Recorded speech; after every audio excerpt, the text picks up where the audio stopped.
Hi everyone, so I'm Jet, and Hurricane Helene is now a major hurricane. It is now at Category 3 status. It became Category 3 not too long ago, I think a little over 20 minutes ago. But yeah, Hurricane Helene intensifies ahead of Florida landfall, packing major storm surge, flooding, and high winds inland. Yeah, like 3 p.m. Category 3 hurricane. Now, with 120 mile per hour winds, we're really not that far from landfall. Landfall will be tonight.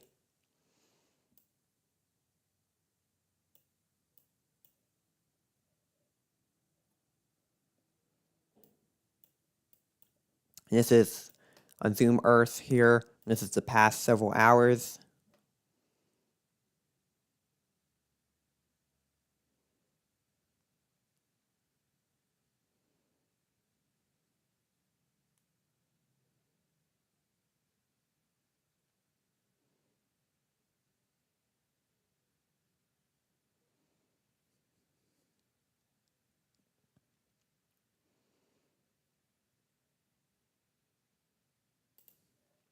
The past several hours of Helene is now at Category 3 status. Became Category 2 hurricane around 8 a.m. this morning with 105 mile per hour winds, but now Category 3, 120 mile per hour winds.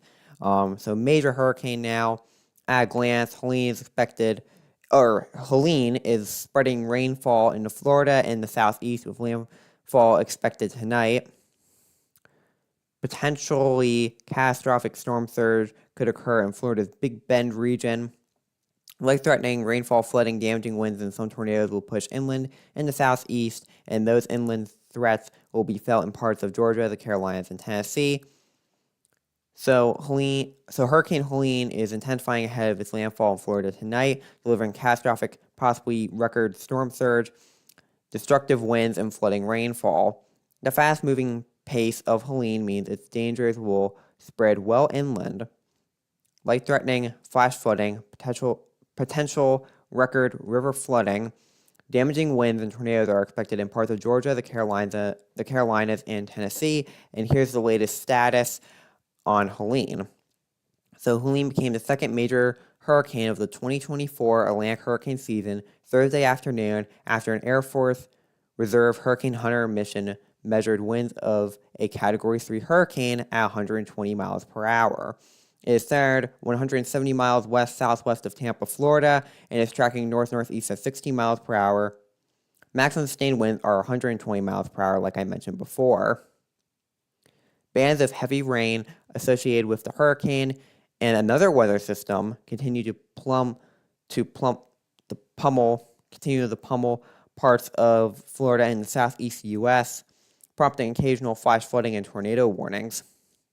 Winds have gusted up to 64 miles per hour in Fort Lauderdale and 56 miles per hour in Naples so far. Coastal flooding has been observed on the western Gulf Coast of Florida around the Naples area and to the west of Tampa and Treasure Island. Over 30 reports of flash flooding have been received by the National Weather Service since Thursday morning from Georgia to Virginia. NOAA's Storm Prediction Center has issued tornado watches into the evening from the central and southern Florida peninsula into parts of southern and eastern Georgia and middle and southern South Carolina. See a tornado watch going up and down the Florida peninsula, also into Georgia and parts of South Carolina as well, like mentioned before. And these are also all the flash flood warnings here too, into parts of Florida Panhandle, Alabama, Georgia, South Carolina, North Carolina. And I think they're spreading up, even into Virginia. You can't really see it here on the map, and this is as of 3:15 p.m. Eastern Daylight Time. This has been since Thursday morning.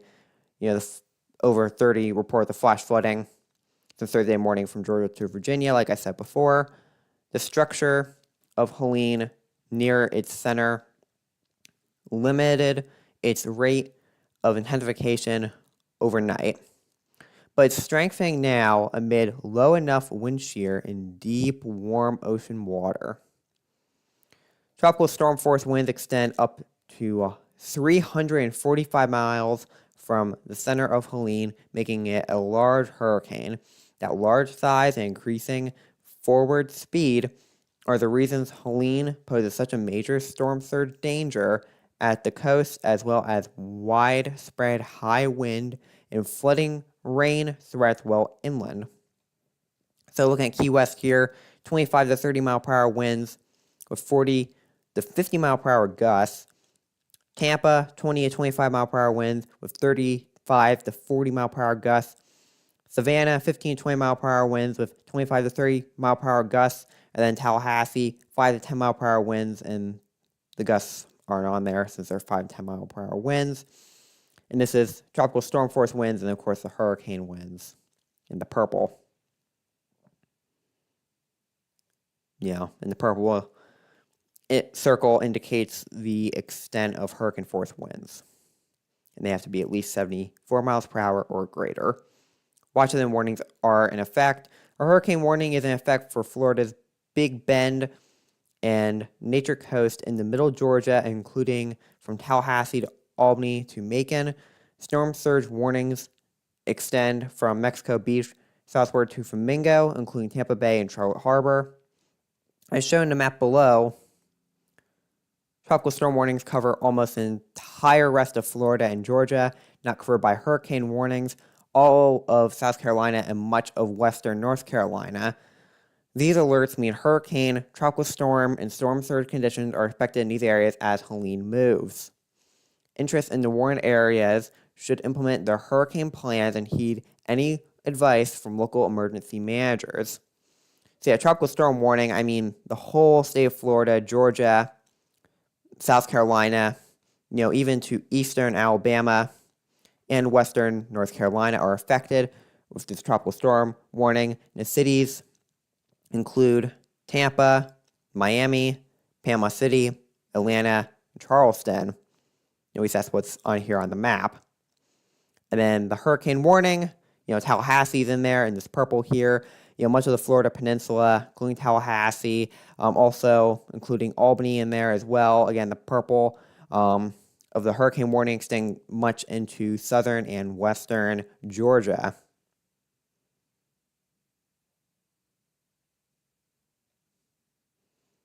But Tallahassee, Albany, and Macon, as well as Mexico Beach, southward to Flamingo, and also Tampa Bay and Charlotte Harbor have the storm surge warnings, and then Tallahassee to Albany and to Macon, they have the hurricane warnings, like I mentioned before. And then also, here's a timeline as well. Thursday, Helene is expected to reach its peak intensity at Category 3 or stronger hurricane in the eastern Gulf and make a landfall somewhere along the Big Bend of Florida as a large, intense hurricane Thursday night. Its impacts, such as surge, winds, and rain, will be felt far from that landfall point typical for larger storms. Friday, Helene will sweep quickly northward through the southeast toward the southern Appalachians and Ohio Valley with strong, possibly damaging wind gusts, flooding rain, and isolated tornadoes. So Hurricane Helene here as of 3 p.m. Eastern Time, 120 mile per hour winds, moving north-northeast at 20 miles per hour, and then Thursday evening, 120 mile per hour winds, because it looks like it's going to stay Category 3, but there possibly could be some more intensification as well, as we go into tonight, because it is expected to be making landfall tonight, and the impacts extend far to the east of the forecast pass. Friday AM, 65 mile per hour winds, and Friday evening, 35 mile per hour winds. So U.S. impact storm surge, National Hurricane Center's storm surge forecast is below. A potentially catastrophic storm surge is expected along and to the east of where Helene Center makes landfall in Florida's Big Bend, Appalachia Bay, and Nature Coast. Surge inundation of 10 to 20 feet above ground level is forecast in these areas. For Cedar Key, that would top a record storm surge set 128 years ago. And it could be at least twice the surge inundation from Hurricane Idalia in August of 2023 at 6.84 feet. Excuse me. Wow. Given Helene's large wind field, significant storm surge flooding is also expected in the Tampa, St. Pete, Sarasota metro areas that is expected to be several feet higher than what was experienced over a year ago with Hurricane Idalia. That peak in water levels is expected around midnight, with water levels slowly falling Friday morning. If you live near the coast, know your evacuation zone and heed orders from local emergency management. The peak storm surge forecast above ground level here. I mean, again, 15 to 20 feet in this area here, right along the Florida Panhandle and northwestern Florida, 15 to 20 feet. Wow. And even got 10 to 15 in western Florida, again, also along the Panhandle as well. And then we got 6 to 10 to the west of that, and then 3 to 5, and then 1 to 3 feet above ground level. And then just north of Tampa, got 8 to 12 feet, and then around Tampa Bay and Tampa, got 5 to 8 feet. South of there, 4 to 7 feet, and then around southwestern Florida, including Naples, we have 3 to 5 feet above ground level of storm surge, and then in northeastern Florida, including Jacksonville, northeastern Florida, including Jacksonville, as well as the Georgia and South Carolina coast, including Savannah as well, 1 to 3 feet. Winds. Helene is a large, strong, and fast-moving hurricane. That means its strong winds cover a large area and will push farther inland than usual. Hurricane force winds, 74 plus mile per hour sustained winds, are expected along a stretch of Florida's Panhandle northward into southern and middle Georgia Thursday night. Downed trees and power outages could be widespread in these areas, and even some structural damage is possible. So over 110 mile per hour plus winds are possible. Again, parts of the Florida Panhandle, including Tallahassee, as well as southern Georgia, because that's also right around where Helene's going to be making landfall. But again, the impacts extend far beyond that. I mean, in the red here around that, including, again, the Florida Panhandle, Georgia, and even just very extreme southeastern Alabama, 74 to 109 mile per hour winds possible. And then around that, we have the orange here for 58 to 73 mile per hour winds. So you're talking tropical storm force winds there in the orange here. And that is in the Florida Panhandle, into northwestern Florida, parts of Georgia, like southern, western, central Georgia, as well as southeastern Alabama. And again, parts of the Florida Panhandle as well, and parts of Georgia. And then in the yellow here, which includes the rest of the state of Florida, the peninsula, as well as parts of Panhandle, Alabama, Georgia, South Carolina, and even up into Tennessee and western North Carolina, we have 39 to 57 mile per hour wind gusts possible there, including the cities of Tampa and Miami, Atlanta, Montgomery, and Charleston. And then 38 miles per hour below, impacting even southeastern Mississippi. Again, these effects are spreading from this hurricane, spreading far and wide, into Alabama, Tennessee, North Carolina, even up into Virginia and West Virginia. Tropical storm force winds at least in gusts set 39 to 73 mile per hour could then push well inland into much of northern Georgia, eastern Alabama, South Carolina, western North Carolina, and eastern Tennessee Thursday night into Friday. Downed trees and power outages are likely in these areas. This includes the Atlanta metro area.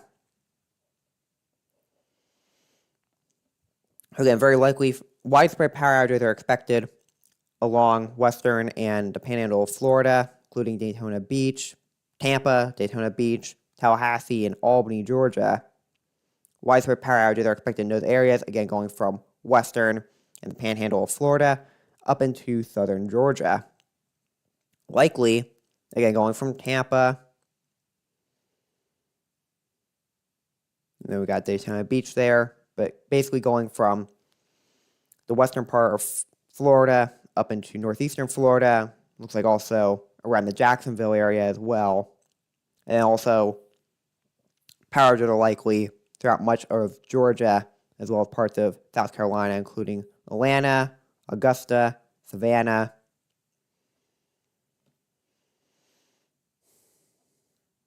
And power outages are possible throughout northeastern, central, and southwestern Florida, including Naples. And we got Daytona Beach here. Possible power outages. And then we got Charlotte in North Carolina, as well as Knoxville. Even power outages are possible there, even into extreme eastern Alabama, Tennessee, North Carolina, much of the state of South Carolina, even up into Western Virginia and extreme southeastern Kentucky. Possible power outages. So rainfall from Helene could trigger catastrophic flooding in parts of the southeast.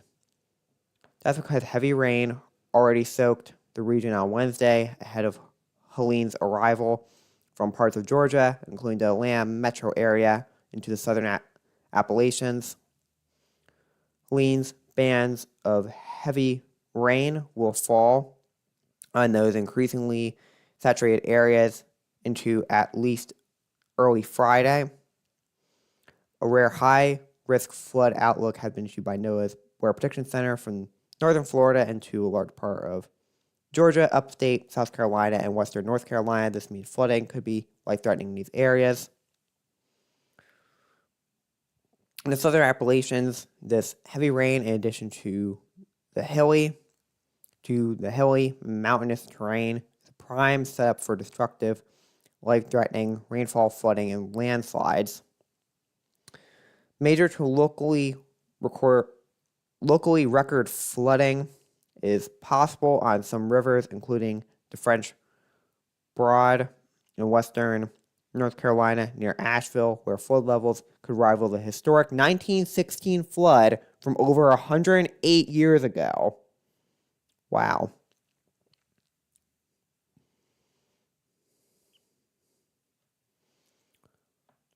Total rainfall in parts of North Georgia, Total rainfall in parts of North Georgia into upstate South Carolina and western North Carolina could reach 20 inches. That was enough. The increasingly soaked ground in the southeast may also make it easier for Helene's winds to topple trees.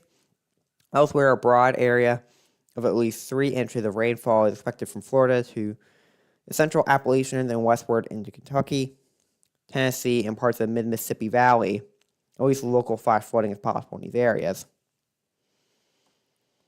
I mean, again, I'm seeing a lot of yellow here, 3 to 5 inch possible, inches. Like even up into, again, like southeast, and this is over the next 3 days, like 3 to 5 possible, into like, southeastern Missouri, southern Illinois, Kentucky, Tennessee, western North Carolina, western South Carolina, Georgia, eastern Alabama, into the Florida Panhandle, and even some orange in here of 5 to 8 inches possible in parts of Georgia, western South Carolina, western North Carolina, even a little bit in Kentucky, western Kentucky, and even seeing a little bit 8 to 12 locally in parts of western North Carolina. In the cities, possibly at least 3 to 5 inches of rain, if not more, include Tallahassee, Atlanta, Charlotte, Nashville, Louisville, and even like Charleston, Tampa, Miami. They may see possibly 1 to 2, 2 to 3 inches of rain. Tornado threat, many landfalling hurricanes also produce a tornado threat to the right, or in this case, east of where the center tracks.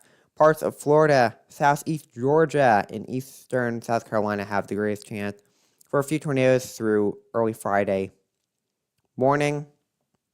The chance of a few tornadoes may extend into parts of South and North Carolina and Southern Virginia on Friday.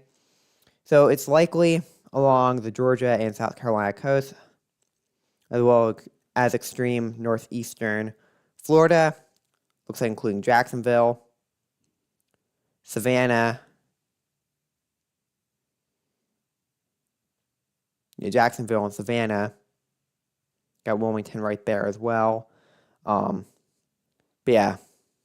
And then Wilmington's probably between the possible to likely range. Again, it's a little hard to tell on some of these maps here. But, marginal chance, though, in parts of southeastern, southern North Carolina, South Carolina, parts of Georgia, as well as much of the Florida Peninsula, including Tampa. And then marginal risk, the marginal risk in parts of, in southeastern Florida, including Miami, parts of the Panhandle, parts of Georgia, western South Carolina, and parts of North Carolina.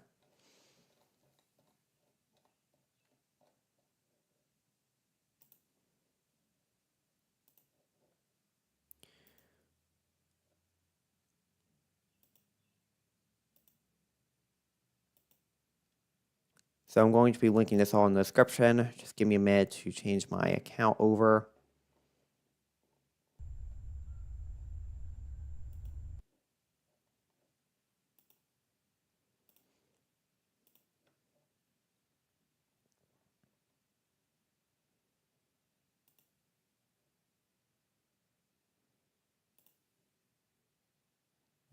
But yeah, everything I use, though, I always try to link it in the description, which is what I'm going to do right now.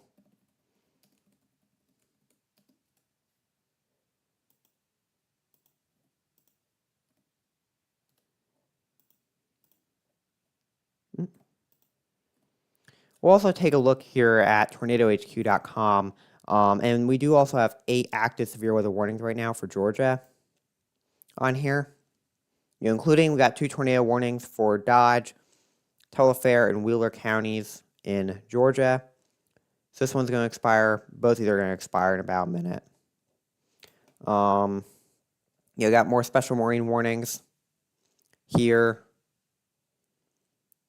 This one's going to expire in about 16 minutes from now. The live warnings are going to expire in about less than a minute. This one's till 4 p.m. Eastern Time.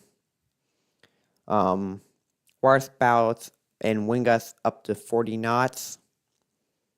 And then waterspouts can easily overturn boats and create locally hazardous seas. Small craft could be damaged in briefly higher winds and suddenly higher waves. Location impacts include mainly open waters of waters from Edisoto Beach, South Carolina to Savannah, Georgia, out 20 nautical miles, and waters from Edisoto Beach, South Carolina to Savannah, Georgia, extending from 20 to 40 nautical miles. Cautionary parents' actions move to a safe harbor until hazardous weather passes. Waterspout possible, maximum gust 40 knots. We also have another special marine warning here.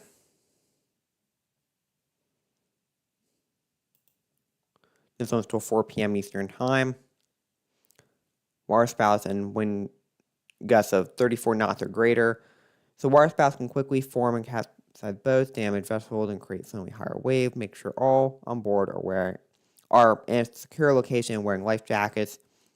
Expect wind gusts in excess of 34 knots, suddenly higher waves, frequent lightning, and heavy downpours. Make sure all on board are wearing life jackets. Location impact include V Tower and K Tower. Cautionary parents actions, the tornado watch may be in effect till 10 p.m. Eastern Time for Big Bend, Florida, and adjacent coastal waters. Move to safe harbor until hazardous weather passes. Thunderstorms can produce sudden waterspouts. Waterspouts can easily overturn boats and create locally hazardous seas, seek safe harbor immediately. Tornado watch may then effect until 10 p.m. Eastern Time for Big Bend, Florida, and adjacent coastal waters, or about possible wind 34 knots. Excuse me. And yeah, we'll take a look here at severe weather outlook for today. Outlook summary. Severe tornadoes remain possible this afternoon into tonight across the coastal southeast in association with Hurricane Helene. The greatest threat is expected across parts of Florida and the southeast Georgia, the Midlands and low country of South Carolina and southern North Carolina. Again, 10% tornado risk, like I talked about before, in extreme northeastern Florida, and then the coast of Georgia, South Carolina, even into southeastern North Carolina, and then 5% tornado risk going from parts of North Carolina, South Carolina, Georgia, and into the peninsula of Florida, and then also 2% risk, including southern Florida, the Florida Keys, the Panhandle, Georgia, western South Carolina, and into parts of North Carolina. And then wind risk is also 5%, and that extends from northeastern Florida, eastern Georgia, good majority of South Carolina except the western part, as well as parts of southern and southeastern North Carolina. Hail, less than 5% in all areas. Then outlook for tomorrow, Friday, September 27th. Tornadoes will be most likely during the morning and remain possible into the afternoon on Friday across parts of the Carolinas and southern Virginia in association with tropical cyclone Helene. So tornado risk is 10%, and that's mainly in northeastern South Carolina, as well as southeastern North Carolina, 5% around that in parts of northern South Carolina, as well as into North Carolina, as well as southern Virginia, and then 2% tornado risk around that into Virginia, parts of southern West Virginia, northeastern Tennessee, South Carolina, western North Carolina. Then wind and hail risk are low for tomorrow. And Saturday, September 28th, Thursday, October 3rd. The severe outlook, potential too low because they're several days out. Yeah, I'll link this in the description as well.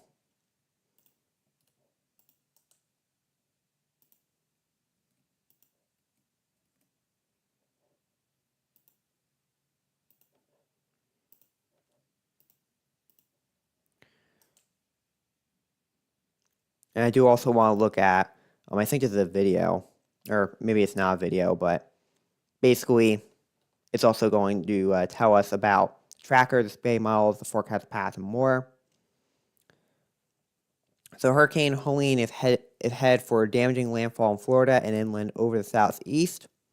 You can track the storm with the map below for full forecast details. Please read our latest article. Hurricane Helene, as of 3 p.m. Eastern Time, 120 mile per hour winds moving north-northeast at 20 miles per hour against Category 3 hurricane. Impact extend far east of the forecast path, like I'm talking about. Thursday evening, 120 mile per hour winds. Again, it is going to be making landfall tonight on the Florida Panhandle. Friday AM, 65 mile per hour winds. And then Friday evening, 35 mile per hour winds. And then spaghetti models. So this is what all the spaghetti models look like. And they seem to generally show the same thing. Like where Helene's going to be making landfall into Florida and moving up throughout Georgia. But again, the impacts will extend far east of the storm. It'll be impacting, even the peninsula of Florida, Georgia, South North Carolina, even, again, parts of the Appalachians, even parts of the Midwest. It's going to be impacting. Watches and warnings.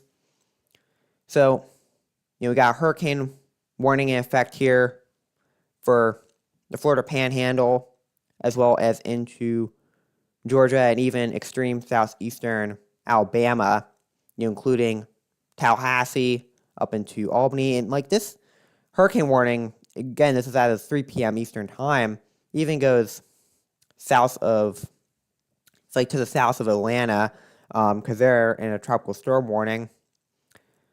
Yeah, Tallahassee, Florida, and basically, good amount of the Florida Panhandle, as well as southern and western, even central parts of Georgia and extreme southeastern Alabama have a hurricane warning in effect.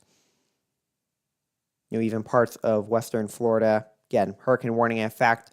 And then also the rest of Florida, the whole peninsula, including the Keys, as well as parts of the Panhandle, as well as in the eastern Alabama, the whole state of Georgia that isn't under a hurricane warning. And same thing with the Panhandle, except the very, very western part of the Panhandle. And then all of South Carolina, as well as in the western North Carolina, including the cities of Charlotte, Atlanta, Charleston, Tampa, and Naples, and Miami, and Jacksonville as well. Current satellite at 3:40 p.m. Eastern Daylight Time. This is what it looks like here. Again, going to be making landfall here tonight. Current radar here. Got tornado warning. It is at 3:45 p.m. Eastern Daylight Time. So we had tornado warning there in the Panhandle of Florida. And then we have a bunch of flash flood warnings throughout the Panhandle of Florida, southeastern Alabama, into Georgia. Also seems to be around the Atlanta area as well. Also into Georgia. And it looks like more.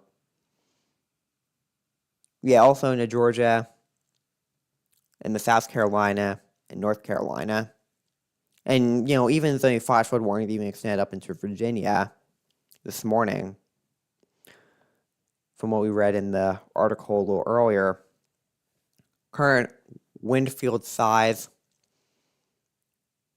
So tropical storm force winds, and the purple is hurricane force winds 74 mile per hour or greater, which again right now 120, because Helene is a Category 3 hurricane.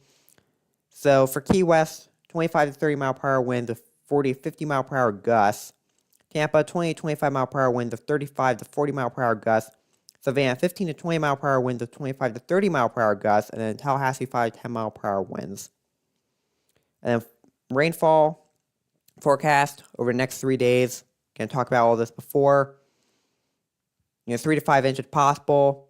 Spreading throughout parts of the Panhandle, including Tallahassee, into Georgia, eastern Alabama, Tennessee, western South and North Carolina, even up into Kentucky, and even parts of the Midwest like southern Illinois, and southeastern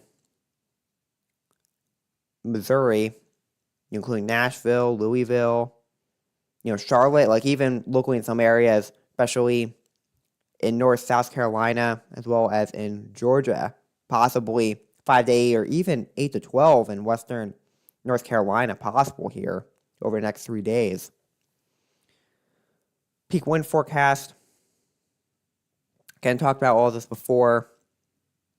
But Tallahassee and parts of Florida Panhandle over 110 plus mile per hour winds are forecasted here, same into southern Georgia. And then 74 to 109 mile per hour winds possible around that. Also, again, the parts of Florida Panhandle and into southern Georgia. Around that, we have the orange circle of like tropical storm force winds into, again, parts of the Florida Panhandle and northwestern Florida, as well in the parts of Georgia and southeastern Alabama. And then we have 39 to 57 mile per hour wind gusts possible throughout parts of Alabama, including Montgomery, Atlanta, Charleston, Tampa, and Miami, Jacksonville. throughout the rest of Florida Peninsula, Georgia, South Carolina,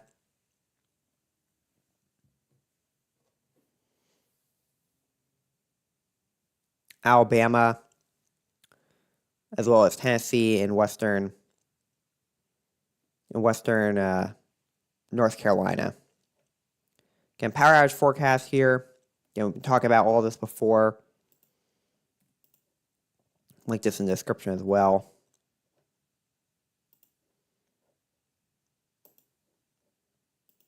Widespread power outages are possible into western and Florida and the panhandle of Florida, including Tampa, Tallahassee, Albany. Then likely also in western, northeastern Florida, also into Georgia, as well as South Carolina, including Augusta, Atlanta, Savannah, and then possible going throughout central as well as southwestern Florida, including Naples, got Daytona Beach, Charlotte, Knoxville. Possible power, even going up all the way into Virginia and even extreme southeastern Kentucky, as well as extreme eastern Alabama. Tornado threat. Again, tornadoes are possible, like I've been saying, from northeastern Florida, from Jacksonville, along the Georgia and South Carolina coast, including Savannah, as well as southeastern North Carolina, including Wilmington. This is the wind shear here. Again, like not that much wind shear.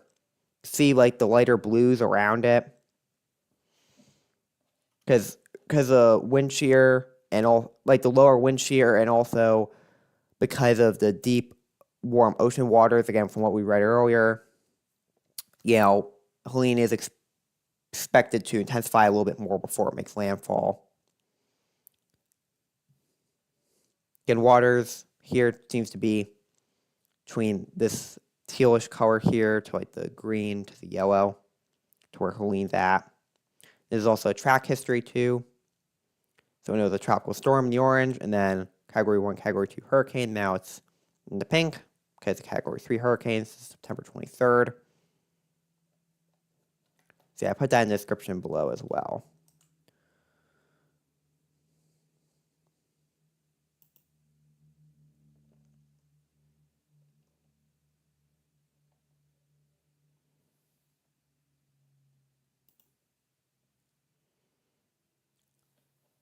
This is also something I'm going to put in the description as well, knowing how to prepare for a hurricane.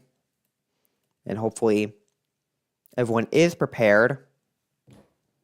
And hopefully also, hopefully also you have a way of getting alerted. Also, when you're using a generator, to make sure it's at least 20 feet or more from the building. Make sure it's pointing away from the house, like the exhaust pipe is pointing away from the house. And definitely please have a plan in place. Please do. And also listen to all officials and managers in your area. Please. And definitely have a way to get alerted as well. Make sure everything's charged, and also make sure you also have an emergency kit as well. With like non-perishable foods, important documents, medications, really important things. Especially if you do have to leave in the event, in an emergency. Because again, this is devastating here. This is life-threatening. So again, definitely listen to all emergency managers in your area. Time is running out here before landfall. But prepare for storms by finding your evacuation zone, deciding where to shelter, building your disaster supply kit, and strengthening your home. Strengthening your home, and do not tape your windows. Do not tape your windows. Visit the Hurricane Strong website and use a checklist to complete your plan today, which we'll actually go on to that right now.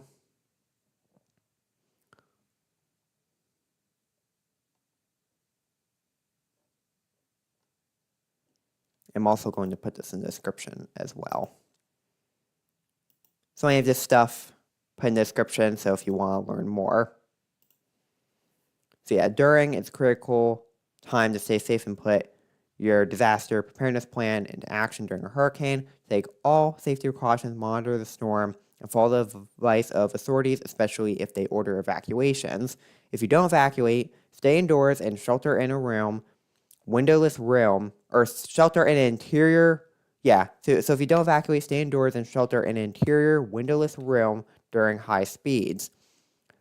After downed power lines, contaminated water, and flood roadways can create hazardous conditions. Stay indoors until authorities say it's safe to leave or return home. Use generators safely during power outages. Take photos of property damage. Make temporary repairs to prevent further damage and file a claim with your insurance company. Plan to repair and rebuild resistantly to prevent damage from future hurricanes. And again, I put this in the description below as well. And also how to use a generator safely. I'm also going to put that in the description as well.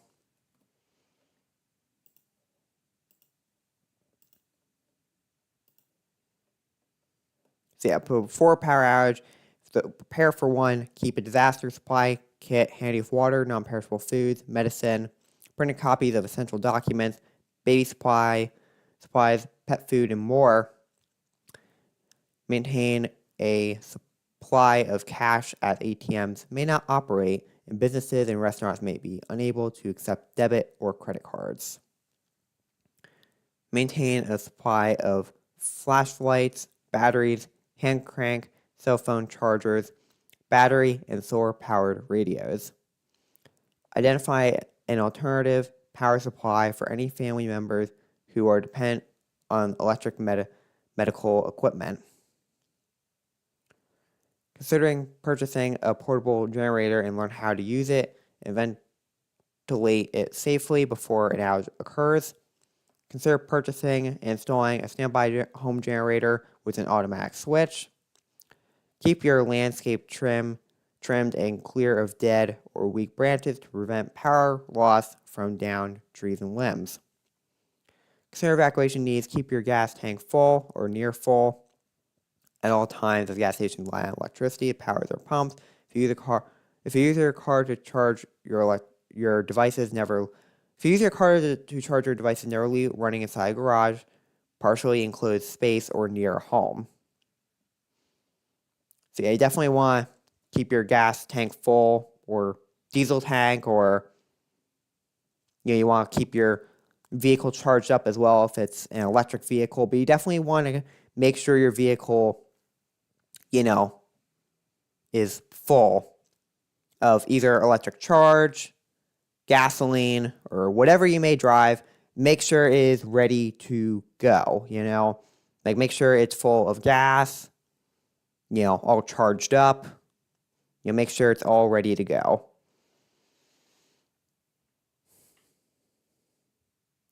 If your garage door opener is electric, know how to locate and use the manual release lever. Understand that you may need help to lift the garage door due to weight. If you ordinarily enter your home through the garage, make sure you have an alternative way and key to enter if the garage door won't open. Learn about state or local emergency plans detailing the closest cooling and warming shelters. If temperature is extremely hot or cold outside and the power outage is expected to last for a long time, consider relocating temporarily to a site with heating or air conditioning. Protect electronics. Back up your computer files and operating systems regularly. Consider extra batteries and a power converter for your laptop. Turn off all appliances and electronic devices when they are not in use to protect them from power surges. Use a high-quality surge protector for all high-value electronics. If you use a computer frequently, consult your local computer equipment dealer about an uninterruptible power supply UPS. If your telephone requires electricity, such as a cordless phone or answering machine, plan alternative communication options, including a regular telephone handset, cell phone, radio, or pager. Ask remote service providers if they have backup power systems and how long these systems will operate. Some voicemail systems and remote computer dial-up servers may not work if power is out in their location, even if your power is uninterrupted. Plan for people with disabilities. If you need electricity to operate medical equipment in your home, plan for your doctor, healthcare provider, or local emergency management office. Charge devices and extra batteries to maintain power to your equipment during electric outages. Contact your power company if you use oxygen or mechanical ventilation. Find out what you can expect in a power outage. Sign up for automatic power company alerts to stay aware of planned or unplanned power outages and power restoration. Plan how you will maintain power during an outage if you cannot be without it. Consider using a backup battery, a generator, solar energy, or other alternative electrical resources. Consider how you will keep your medications refrigerated.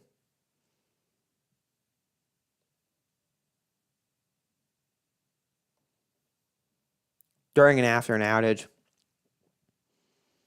keep your use of electricity minimal by practicing energy conservation measures to help power companies avoid imposing rolling blackouts.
Sorry about that.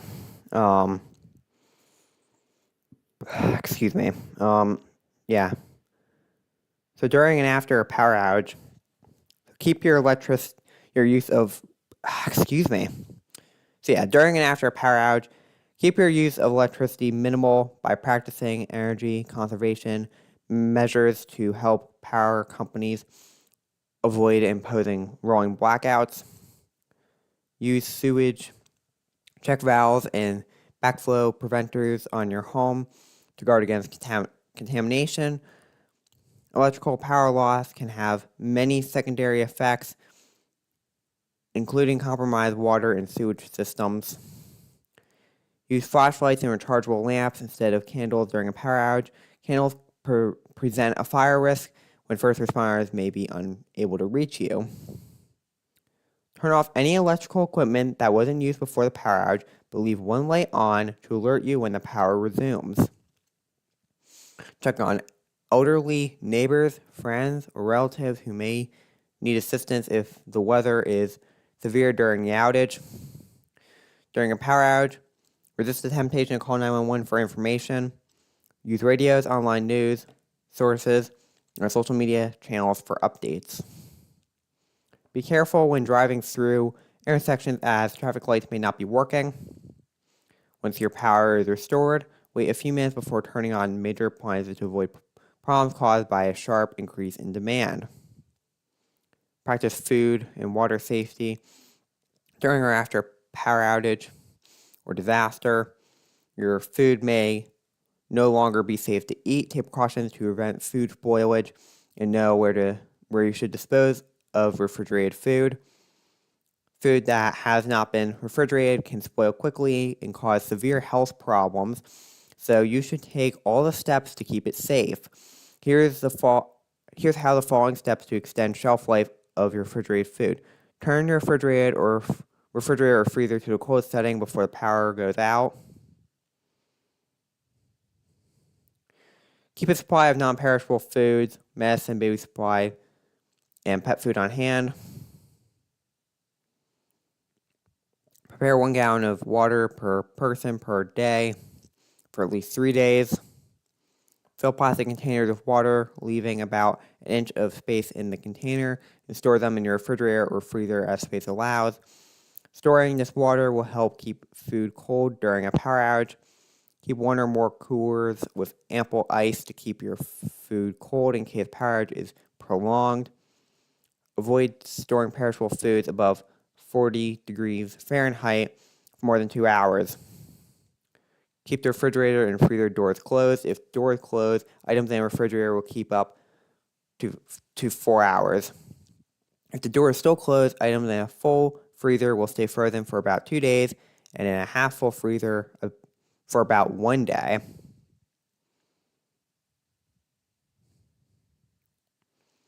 Use a refrigerator thermometer to check temperature for proper food storage. Refrigerated or frozen food should be kept at 40 degrees Fahrenheit or below.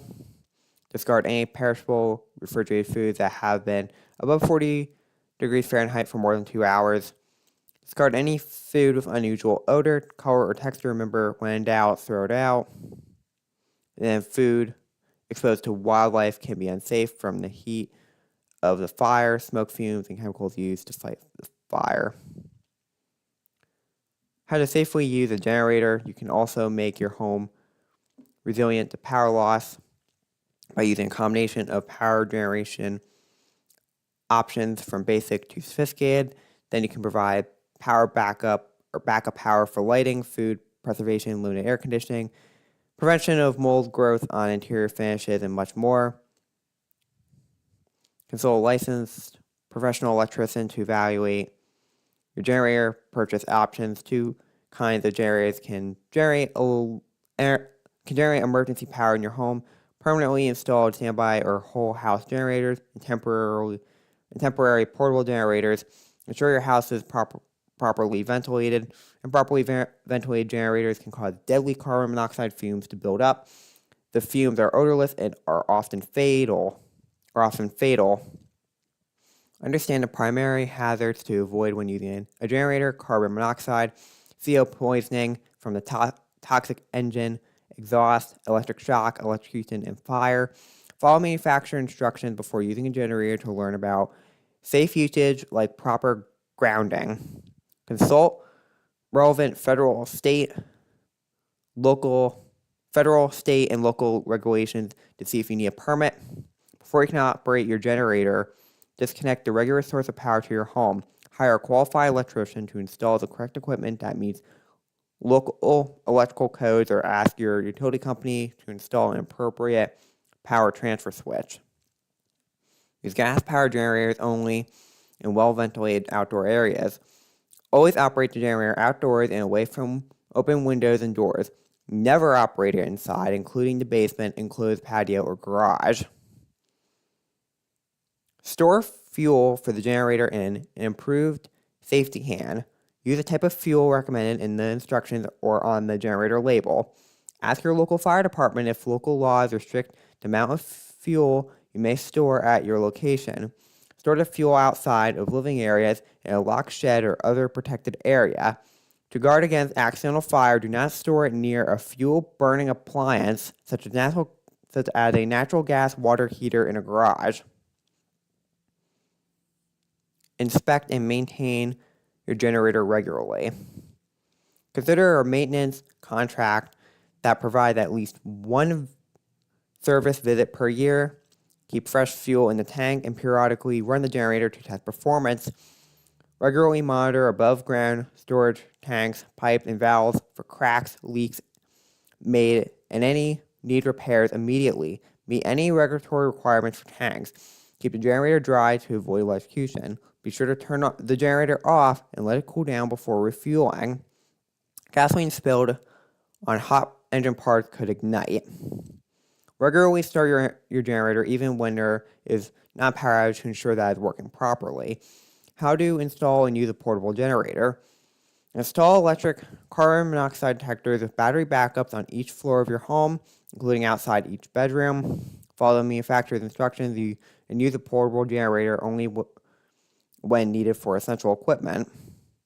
Plug appliances directly into the generator or use a heavy-duty outdoor rated extension cord that is rated in watts or amps at least equal to the sum of the connected appliance loads. Check that the entire cord is free of cuts or tears and that the plug has all three prongs, especially a grounding pin.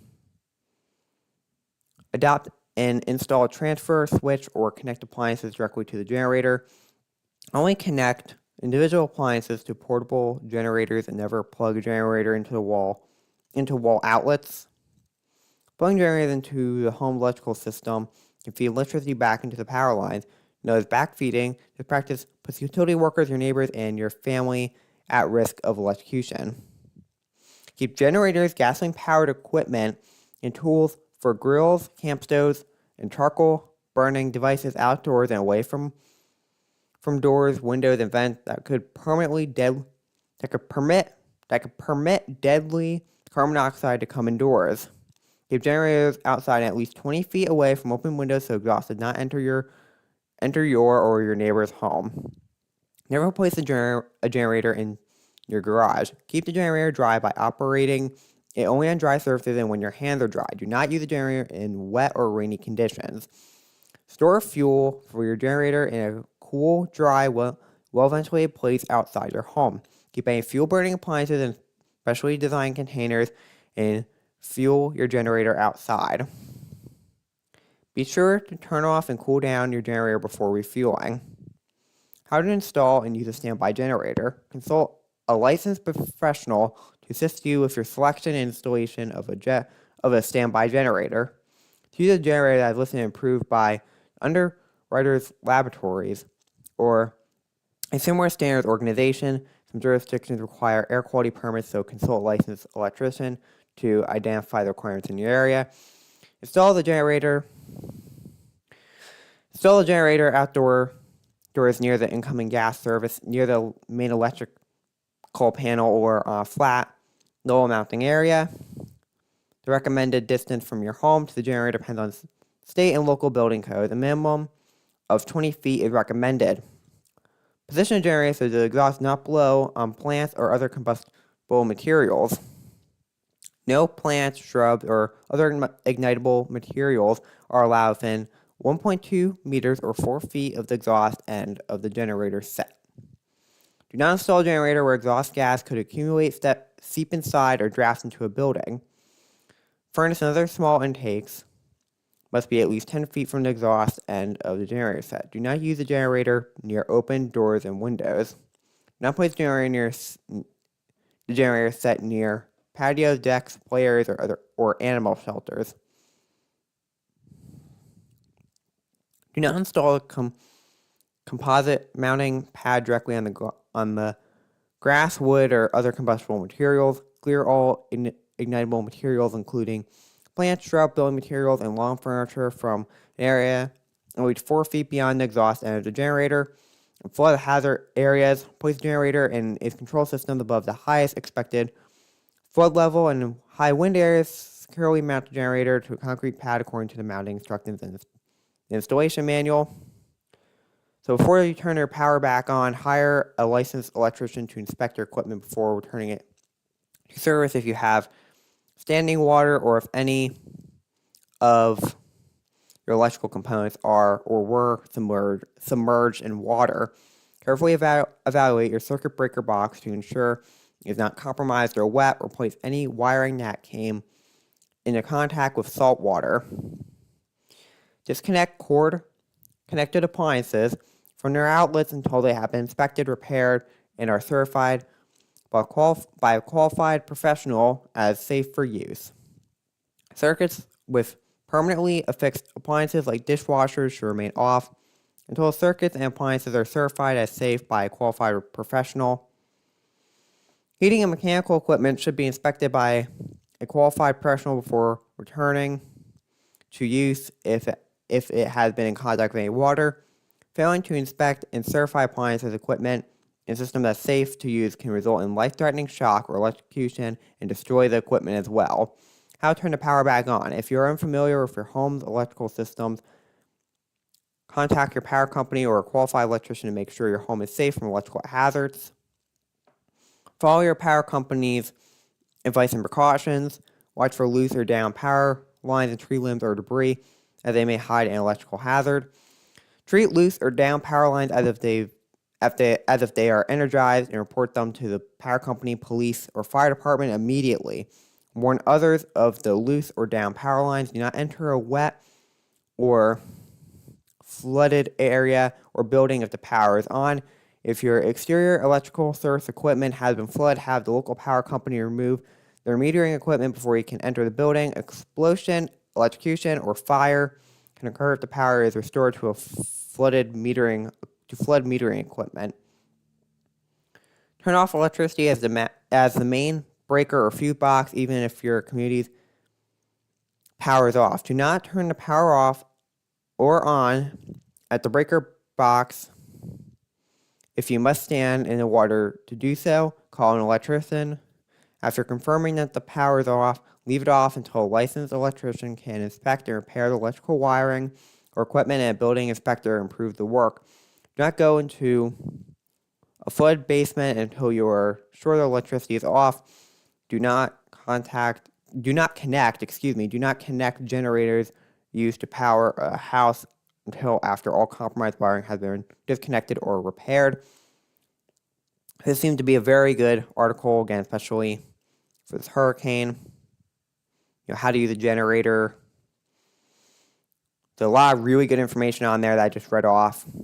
So, and again, I have it in the description below if you want to go check it out for yourself. One last thing I'll do on here. I'm going to be keeping this live stream going, but one last thing I want to do on here, though, real quick, is that I want to look at the power outages, just see what everything looks like here.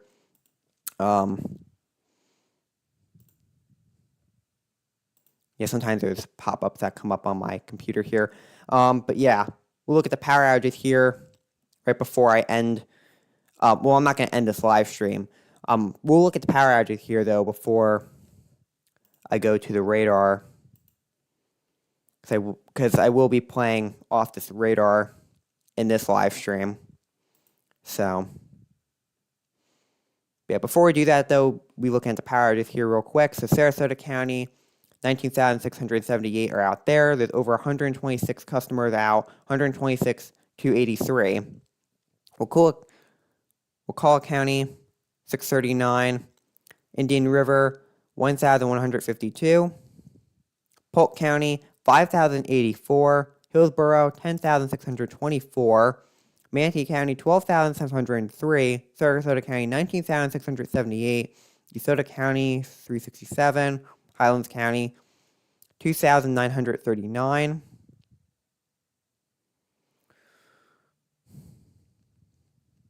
Charlotte County, 4,579. Glades County, 281. Collier County, 20,322. Lee County, 12,510. Pasco County, 2,943.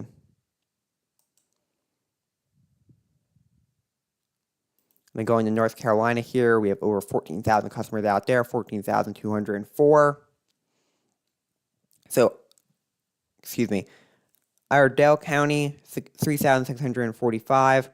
Mitchell County, 403. Harrison County, 2,740. Polk County, 328. Macon County, 1,370. Swain County, 904. Jackson County, 376. Buncombe County, I'm hoping I'm pronouncing that correctly, 1,432. McDowell County, 291. Mecklenburg County, 558.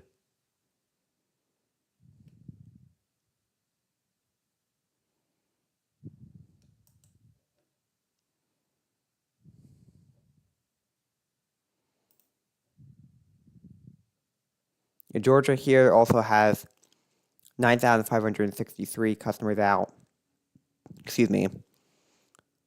Like in Rabun County, I'm hoping I'm pronouncing that correctly, 689.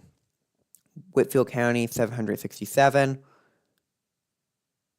Chattahoochee County, hopefully I'm pronouncing that correctly, 357.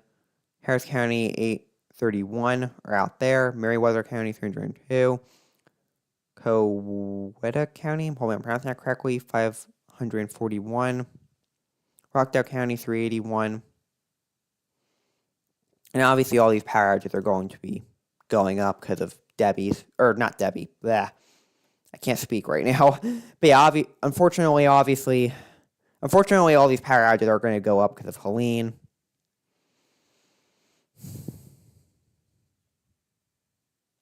Which is unfortunate.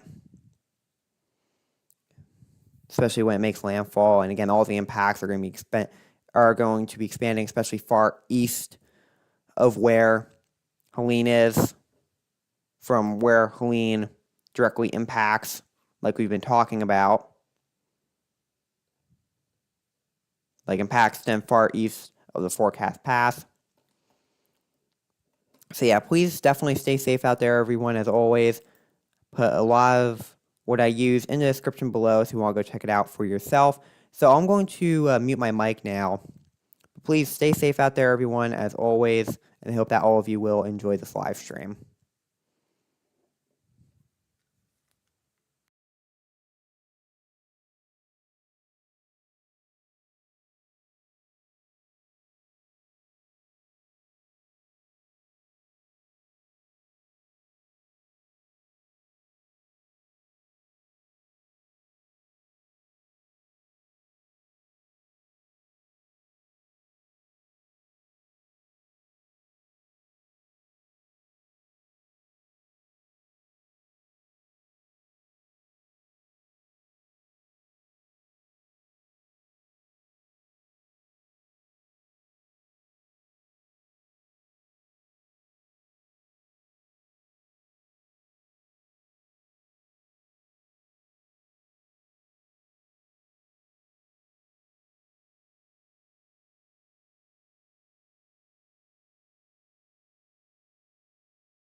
off this live stream.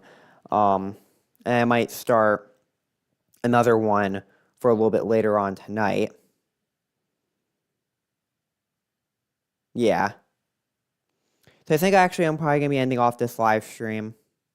And this is the radar here in Zoom Earth. And probably in a little bit, I'll probably be starting up another one. So I hope that all of you enjoyed this live stream. Please definitely stay safe out there as always. And I'll see all of you next time.